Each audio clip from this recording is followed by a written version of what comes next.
Hi YouTube Telugu subscribers అందరికి చిన్న విన్నపం. సబ్స్క్రైబ్ చేసేటప్పుడే ఈ బెల్ బటన్ ను ప్రెస్ చేసి యాక్టివేట్ చేసుకోండి. అప్పుడే మేము అప్లోడ్ చేసే లేటెస్ట్ వీడియో అప్డేట్స్ మీకు అందుతాయి.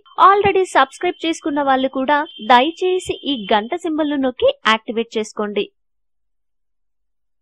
టీవీ ఎక్కడో జరిగిన సంఘటనలకు చెందిన వీడియోలను, ఆ మాటకొస్తే లైవ్ సంఘటనలను కూడా దూరంలో ఉన్న మనకు చూపే సాధనం. కాలక్రమేణా కంప్యూటర్లు, స్మార్ట్ ఫోన్లు, టాబ్లెట్స్, గేమింగ్ కన్సోల్స్ దాని స్థానాన్ని ఆక్రమించాయి. ఇప్పుడు చాలా మంది పిల్లలు టీవీలే కాదు, ఆయా డిజిటల్ మాధ్యమాలపై నిత్యం గంటల సమయం పాటు గడుపుతున్నారు. అయితే అలా పిల్లలు డిజిటల్ తెరలను చూస్తూ రోజుకు 3 గంటల కన్నా ఎక్కువ సమయం పాటు వాటిపై గడిపితే వారి ఆరోగ్యంపై తీవ్ర ప్రభావం పడుతుందట. వారికి టైప్ 2 డయాబెటిస్ వచ్చేందుకు అవకాశం ఉంటుందట.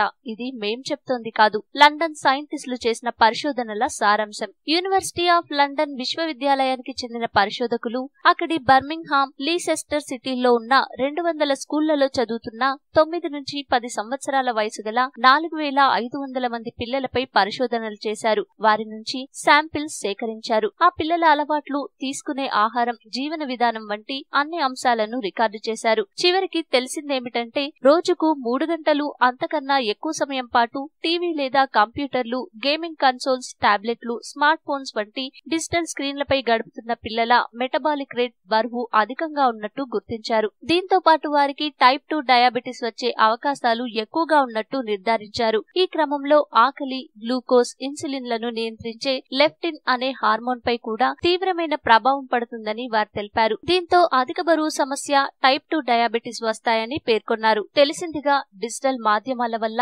పిల్లల ఆరోగ్యం ఎలా దెబ్బతింటుందో. కనుక మీ పిల్లలు గనక రోజు 3 గంటల కన్నా ఎక్కువగా టీవీ చూస్తున్నా, లేదంటే కంప్యూటర్లు, గేమింగ్ కన్సోల్స్, టాబ్లెట్లు, స్మార్ట్ ఫోన్లు వంటి వాటిపై గడుపుతున్నా వెంటనే ఆ అలవాటు మాన్పించేయండి. లేదంటే వారికి టైప్ 2 డయాబెటిస్ వచ్చే అవకాశాలు ఎక్కువగా ఉంటాయి. దీంతో పాటు అనేక రకాల అనారోగ్యాలు వ్యాపించేందుకు పొంచి ఉంటాయి. కనుక వ్యాధి వచ్చిన తర్వాత బాధపడడం కన్నా నివారణే ఉత్తమ మార్గం.